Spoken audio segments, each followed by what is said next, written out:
Well, I got the Suzuki on the Rhino ramps, and I'm taking out the rear seal on the transfer case, which in my case, on this Suzuki, the emergency brake is on the back of the transfer case. So I got this thing braced up. It shouldn't roll anyway because the ramp's got a little bit of stops on them, but I got it braced up like this, like that, just in case.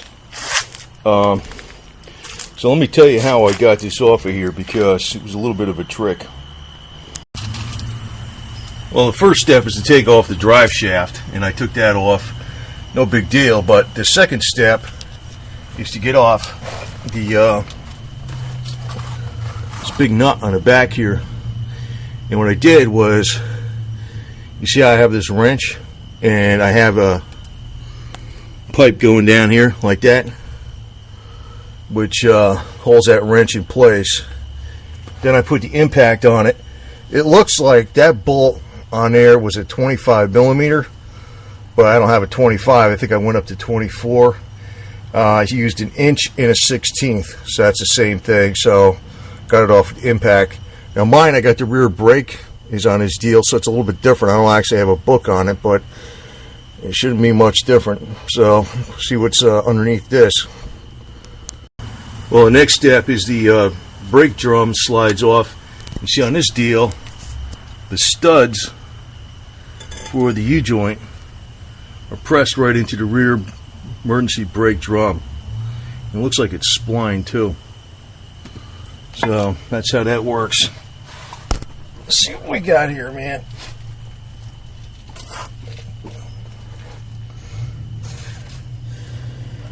Okay, so that's the seal right there. That's the seal. I gotta just get it out of there. Chop it out with a screwdriver or something. So that's where it was leaking from. Well, here's the new seal, and the way it goes in is you got the inside, it's got this major groove. Because basically that's how it catches stuff, and it pushes, when there's any kind of pressure on it, it pushes this in like that. This has the big groove goes to the inside. What'll actually install this seal is it looks like I think it's a 32 millimeter. Yeah, it's 32 millimeter socket. It'll go right over it.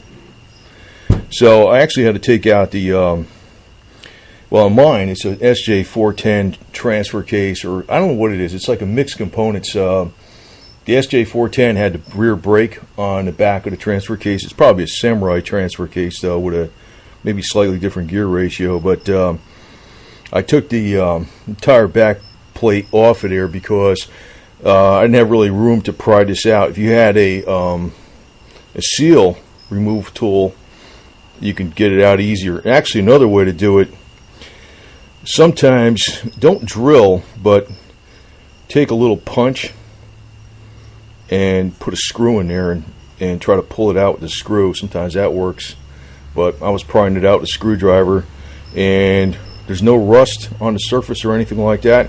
The seal just got old. That's what happened. So we're going to put it in right now. So what I did with this, I basically just moved this plate out of the way. There's 4 bolts that hold it in. There's a couple little springs, just like on a typical back plate, that hold the brakes in. Right here, there's a spring here, there's a spring there. There was a little plate over here. I just kind of pulled it out so I can move it out of the way. I don't like disassemble anything or anything like that. And the seal's out of there so you can see it dripping. So the next thing is to, you can see the groove on that side, and here's the side that has like a tiny groove. You want to put it over, you want to get some lube on there, no grit or anything. Doesn't seem to be any kind of junk in there at all, so I'm going to clean it out with some Q-tips first before I knock it in there. And it should be 100% leak free. This was a rebuilt from Amico some years ago. Not many miles on it, but I guess the seal dried up, so it's going to changed. It seems like the rear seal for the pinion seemed to seal up with the AT205, and it seemed like the front pinion did too. I got seals for them, but I'm not going to change them if they don't leak. This one was leaking, and now it's leaking a lot because there's absolutely no seal in it at all, but that'll stop in a couple minutes. So I'm going to make sure it's really clean. I'm cleaning out with some Q-tips and stuff. I'm sure there's nothing in there. And it looks like it's in there good. It's just below the surface the way it should be. I'm going to actually hit this with some brake cleaner. Clean this crap up where the oil spilled on it. Put it back together. It should be fine. And fill it up with the new filler plug here. But that's it. That's basically it. It'd be a lot easier if you had a seal puller, because I took this off so I can kind of get in here a little bit better, because it was didn't have much room to work. If I had a seal puller, I would have got it out a lot easier. Okay, some brake cleaner, and get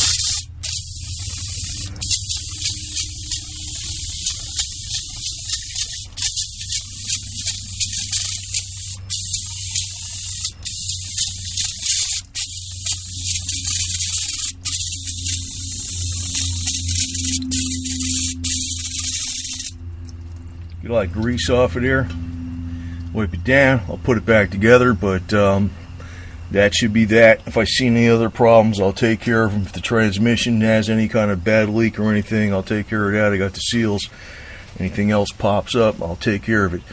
This definitely was dripping some. It wasn't like I had to add fluid to it every freaking week or anything, but it was definitely dripping, so that should take care of it.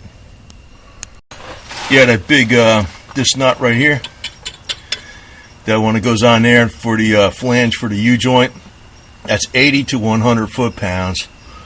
And I'm not going to probably complete this tonight because I don't have enough Loctite blue. It does not call for Loctite blue, but I like putting that stuff on everything just to make sure.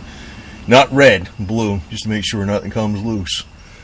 But that's it. Got the bolts in there nice and loose. There's just a couple little things, and then I torqued this down with that trick I used.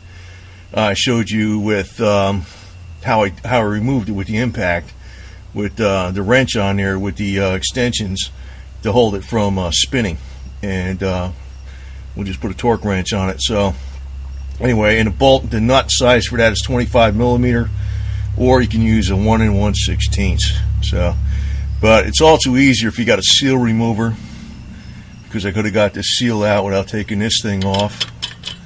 And if I had that, and also be easier if you had a seal driver, because using a socket, you can't really get the seal in there far enough unless you use this old seal and the socket. So, but I'm probably going to get a seal remover and a seal driver, because in the future I'm going to be taking care of some other stuff on other cars too, just in case there's some problems crop up. As they crop up, I'll take care of them.